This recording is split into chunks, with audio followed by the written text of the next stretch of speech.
I would like to give a warning before I begin my discussion of this album. I'm so unwell about this album. Alrighty.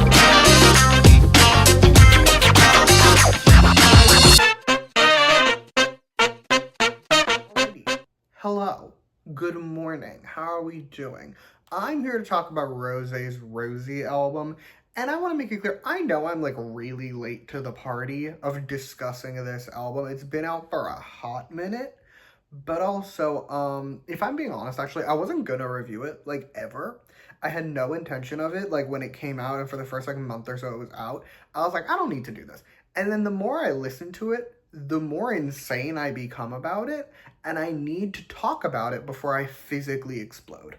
So with that, let's get into how this video is gonna work. I'm gonna run through the track list, and I'm gonna talk about each song for varying amounts of time depending on how insane I am about it. And then I'm going to give this album a score out of 10 at the end. I also would like to make it clear before I continue that everything I say in this video is just my opinion, and you don't have to agree with it because music is subjective, and that is great. Alrighty, cool, let's get into the album. Our first song is our second pre-release, Number One Girl, and I'm so serious when I say, like, I could listen to this song on loop for a full day, and I'd still be belting my heart out at the end. Let's start with the obvious, okay? It's a gorgeous ballad. It is a ballad for the non-ballad lovers. As a ballad lover, I think it's gorgeous. I think it's everything. Plus, it's a little, like, devastatingly excellent, especially the lyrics. Like, the lyrics are slightly heartbreaking. Aside from that, though, like, it is a good ballad. Dare I say a great ballad. She sounds beautiful, of course, but also, there's piano. I am very weak for a piano ballad. It is kind of my kryptonite. I have many kryptonites, but it's one of them.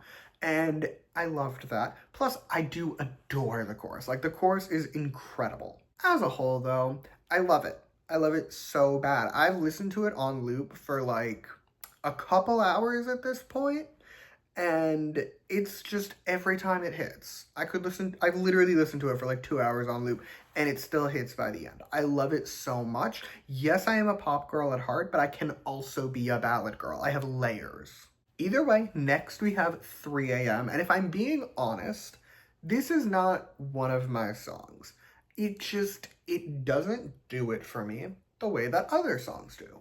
It's not a bad song, though. I do really enjoy the music. I think it's a bit excellent, and the second verse is really good, too. However, the part that I think ruins is a strong word, because I don't think it ruins the song. It just keeps it from being a song that I love, would be the chorus. This chorus does nothing for me, right? Like, it isn't hitting. It isn't giving me anything. It's just kind of there. Basically, it's a fine song, okay? It's not a bad song. If you love it, I love that for you. It's just not my favorite. Okay, next we have 2 Years, and here's the thing with this song.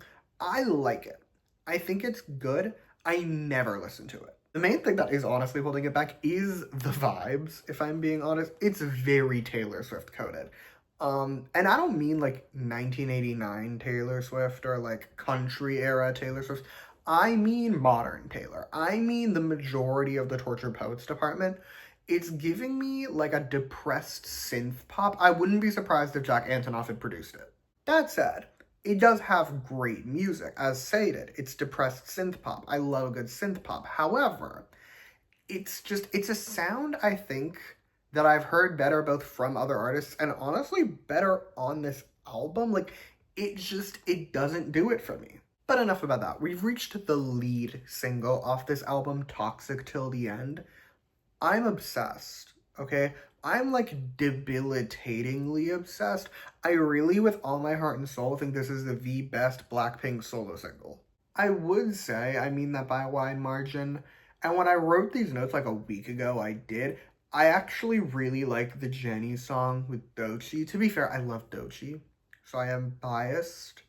But, like, my stance has shifted. I do stand by that Toxic Till the End is the best, though. Like, the verses in this song, the first one starts the song off so perfectly. It's, like, toned down at the beginning, but it builds. And I really and truly think it's, like, one of the best openings to a song. The second one, I will concede, I don't love as much as the first one, but I do love it. First of all, can we just say, starting the verse with "Ladies and gentlemen, I present to you the X."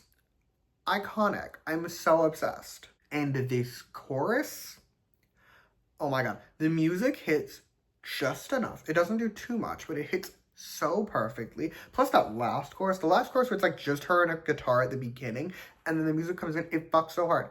I love it whenever any song does that. I'm very aware it's a very basic thing. It always works on me, and I love it. I love it so much. However, I actually think the best part of this song is the bridge. This bridge, it's a bit devastating, if we're being honest. Like, the line about wasting her prettiest years, plus, she sounds great. And it has this rage to it that I don't think we really get on other songs on this album. Like, it's mad. It reminds me just like a smidge of Beyonce's Lemonade. I listen to Beyonce's Lemonade when I need rage in my life, so, like, I love it. I really think it's the best bridge on this album. Big picture. I love this song so fucking much. It is everything to me. I listen to it all the time. I listen to it on loop all the time. I've listened to it for like an hour at work, and by the end of that hour, I've only loved the song more. It is without a doubt my favorite of the Blackpink solo singles. Moving on, next we have Drinks or Coffee, and it's another one that I just adore. Okay, the chorus, one of the strongest on this album. Something about the music there just does insane things to my brain. But don't think that it's just the chorus that is excellent. The whole song is great.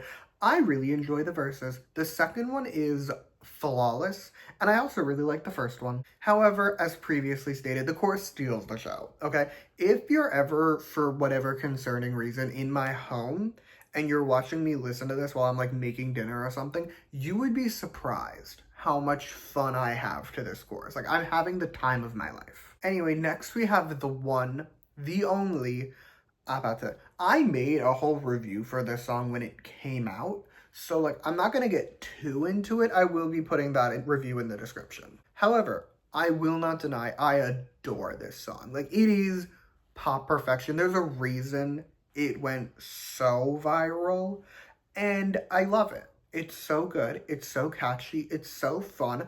I'm humming the chorus probably all the time. Alrighty, next song, Game Boy. Now, this song to me is sort of the reverse of what I said about Drinks or Coffee, because the verses in this song, amazing. The chorus, though, it's not bad. I do actually really like the second half. The first half is just, it's a smidge too repetitive for me. The verses, though, no complaints, just love. The second verse in particular, it does things to my psyche, okay? I don't know what it's doing. I don't know how it's doing it. All I know is I love it. Everyone, shut up. It's time to talk about Stay a Little Longer. This song, I really think this is like very possibly my favorite ballad released in 2024.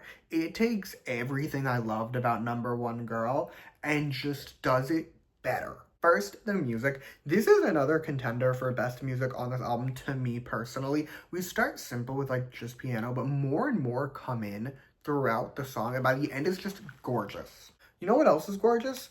The vocals. She sounds so good here. I know I say this a lot.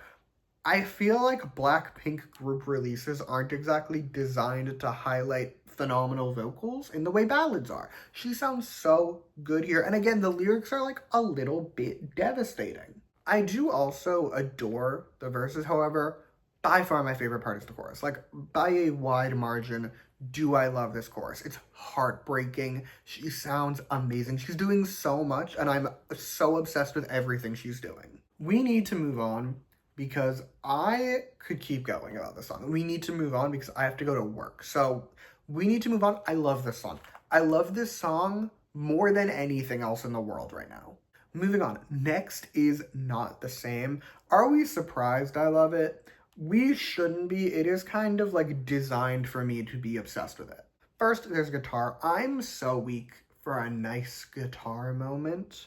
I know it's basic. I know it's simple. I don't care. It does things to my brain. The verses are also excellent. Okay, the second one, it's all well and good. I enjoy it greatly. However, the first one, I'm debilitated. by the first verse. I love it so much. It hits so perfectly. The chorus is also great. It's chill, but also kind of mad. Like, again, the lemonade vibes are back. Actually, no, I lied. I lied. This one, it's more of like a depressed rage. I'm thinking sour vibes. Okay, we've reached a complicated song. Call it the end. Now, I should love this. I've gone on multiple tirades about the ballads on this album. I love the first two ballads on this album. The problem is, I think they're too powerful and they've overshadowed this one. Like, on its own, if I listen to it just as a song, it's nice. It's pretty. It's very enjoyable as a ballad lover. The problem is, I experience this album less as like individual songs. I will just put this album on and listen to it straight through.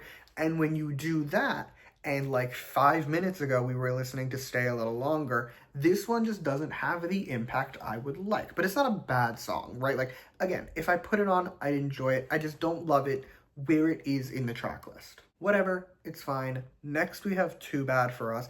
This is another one, like just like the last song, it's fine on its own. Like, it's actually quite enjoyable on its own. It just doesn't hit in comparison to the songs we've already had. Like, had this song been a Rosé solo on a Blackpink album, which, by the way, I don't know why they never did that. I don't know why they never did solos on their albums, but whatever. If this were that, okay, I would love it a lot more. But again, the problem is, like 10 minutes ago, I was listening to Stay a Little Longer, and this does not hold up in comparison. I will say, though, ironically, I do think this is actually the prettiest song on this album. The other ballads, don't get me wrong, like Number One Girl and Stay a Little Longer, the ones I am obsessed with, they are gorgeous. I wouldn't call them pretty in the way I'd call this song pretty, if that makes sense. Alrighty, last but not least, we have Dance All Night. And can I be honest? I think this is the perfect closer. It's chill, it's nice. It literally like wraps up the album phenomenally. Also, maybe this is just me.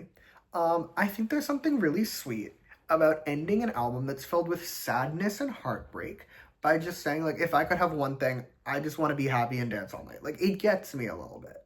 Also, it's a great song. I will concede it's in its best form as background music. I do enjoy it as an active listen, but like this, when I'm at work answering emails, I'm having an out-of-body religious experience. But that's all I have to tell you about this album. So with that, it is score time. And overall, I'm thinking a 9.5. That's what I'm thinking in this moment. A 9.5 out of 10. I think a good comparison to this, in terms of my emotions, is Six's Full album. Here's my thing with Six's Full.